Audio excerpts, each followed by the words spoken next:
मैं गरिमा अग्रवाल आप सभी का वंदन करती हूँ, अभिनंदन करती हूँ। आइए आज हम जानते हैं हरितालिका तीज व्रत कथा। हरितालिका तीज का व्रत भाद्रपद माह के शुक्ल पक्ष की तृतीया तिथि को रखा जाता है।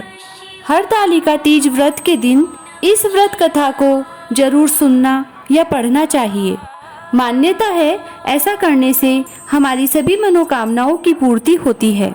अखंड सौभाग्य और सुखी वैवाहिक जीवन तथा मन चाहे वर की प्राप्ति के लिए सुहागिन महिलाएं और कंवारी लड़कियां इस व्रत को करती हैं।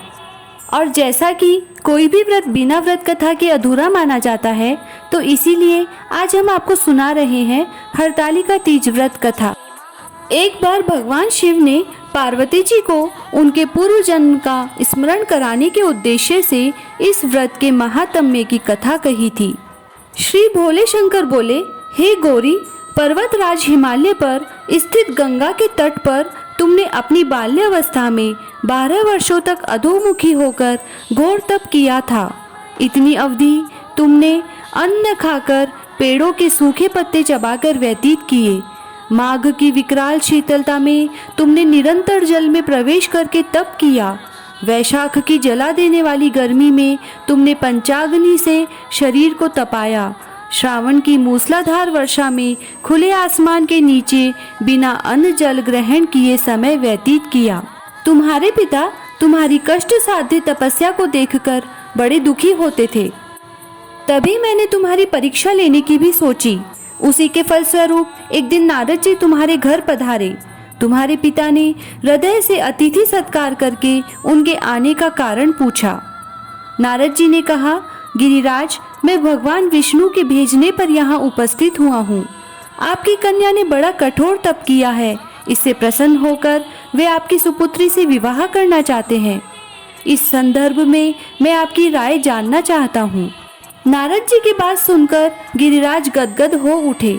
उनके तो जैसे सारे क्लेश ही दूर हो गए।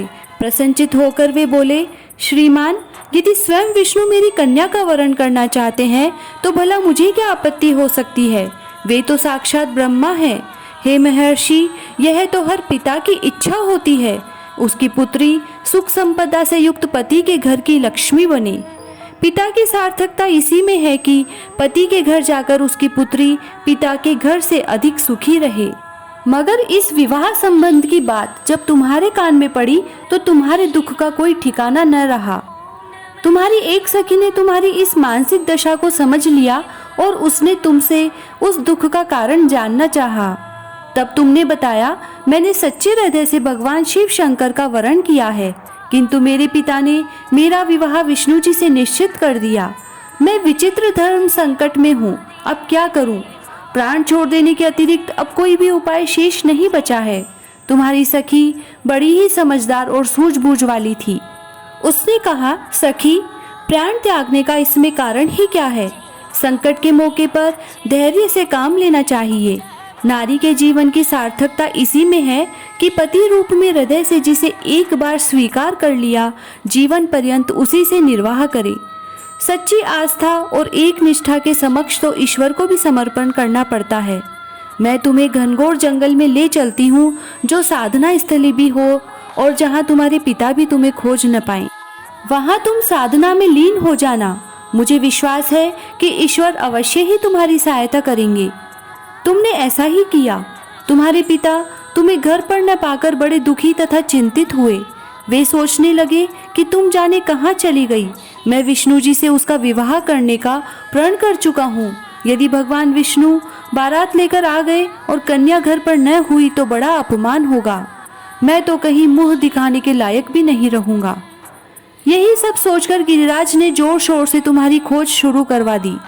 इधर तुम्हारी खोज होती रही और उधर तुम अपनी सखी के साथ नदी के तट पर एक गुफा में मेरी आराधना में लीन थी। भाद्रपद शुक्ल तृतीया को हस्त नक्षत्र था। उस दिन तुमने रेत के शिवलिंग का निर्माण करके व्रत किया। रात भर मेरी स्तुति के गीत गाकर जागी। तुम्हारी इस कष्ट साध्य तपस्या के प्रभाव से मेरा आसन डोलने लगा और मेरी समाधि टूट गई। मैं तुरंत तुम्हारे समक्ष जा पहुंचा और तुम्हारी तपस्या से प्रसन्न होकर तुमसे वर मांगने के लिए कहा। तब अपनी तपस्या के फलस्वरूप मुझे अपने को समक्ष पाकर तुमने कहा, मैं हृदय से आपको पति के रूप में वरण कर चुकी हूँ। यदि आप सचमुच मेरी तपस्या से प्रसन्न होकर यहाँ पधारे हैं तो मुझे अपनी अर्धांगिनी के रूप में स्वीकार कर लीजिए। तब मैं तथास्तु कहकर कैलाश पर्वत पर लौट आया। प्रातः होते ही तुमने पूजा की समस्त सामग्री को नदी में प्रवाहित करके अपनी सहेली सहित व्रत का पारण किया। उसी समय अपने मित्र, बंधु व दरबारियों सहित गिरिराज तुम्हें खोजते खोजते वहां आ पहुँचे और तुम्हारी इस कष्ट साध्य तपस्या का कारण तथा उद्देश्य पूछा। उस समय तुम्हारी दशा को देखकर गिरिराज अत्यधिक दुखी हुए और पीड़ा के कारण उनकी आंखों में आंसू उमड़ आए थे। तुमने उनके आंसू पोंछते हुए विनम्र स्वर में कहा, पिताजी, मैंने अपने जीवन का अधिकांश समय कठोर तपस्या में बिताया है। मेरी इस तपस्या का उद्देश्य केवल यही था कि मैं महादेव को पति के रूप में पाना चाहती थी। आज मैं अपनी तपस्या की कसौटी पर खरी उतर चुकी हूँ। आप क्योंकि विष्णु जी से मेरा विवाह करने का निर्णय ले चुके थे, इसीलिए मैं अपने आराध्य की खोज में घर छोड़कर चली आई। अब मैं आपके साथ इसी शर्त पर जाऊंगी कि आप मेरा विवाह विष्णु जी से न करके महादेव जी से करेंगे। गिरिराज मान गए और तुम्हें घर ले गए। कुछ समय पश्चात शास्त्रोक्त विधि विधान पूर्वक उन्होंने हम दोनों को विवाह सूत्र में बांध दिया। हे पार्वती, भाद्रपद की शुक्ल तृतीया को तुमने मेरी आराधना करके जो व्रत किया था, उसी के फलस्वरूप मेरा तुमसे विवाह हो सका। इसका महत्व यह है कि मैं इस व्रत को करने वाली कुंवारियों को मनवांछित फल देता हूँ। इसीलिए सौभाग्य की इच्छा करने वाली प्रत्येक युवती को यह व्रत पूरी एक निष्ठा तथा आस्था से करना चाहिए। इसीलिए यह व्रत सुहागन महिलाओं को सौभाग्यवती तथा कंवारी लड़कियों को मनचाहा वर प्राप्त होने का आशीर्वाद देता है। गणेश जी की कहानी। एक बार गणेश जी एक छोटे से बालक का रूप धरकर हाथ में चावल, चम्मच में दूध लेकर सारी नगरी में घूमने लगे। बोले कि कोई माई खीर बना दे। सब लोग हंसने लगे और बोले मजाक करता है। कोई भी खीर बनाने के लिए तैयार नहीं हुआ। एक बुढ़िया माई बोली, ला बेटा, मैं बना देती हूँ।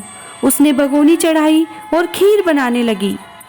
लड़का बाहर चला गया और खीर की भगोनी भरकर खीर उफनने लगी। खीर की खुशबू महकने लगी।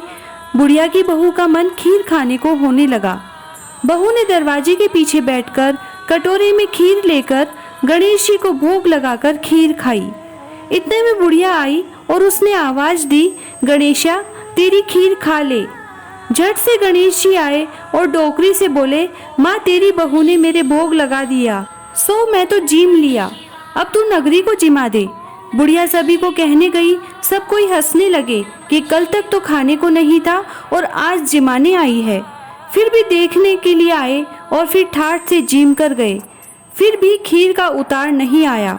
गणेश जी महाराज, जिस प्रकार खीर का उतार नहीं आया और खीर का भगोना भरा रहा, वैसे ही हमारे घर का भंडार हमेशा भरे रखना। कहता ने, सुनता ने, हुकारा भरता ने, आपने सारे परिवार को देना। गणेश जी महाराज की जय।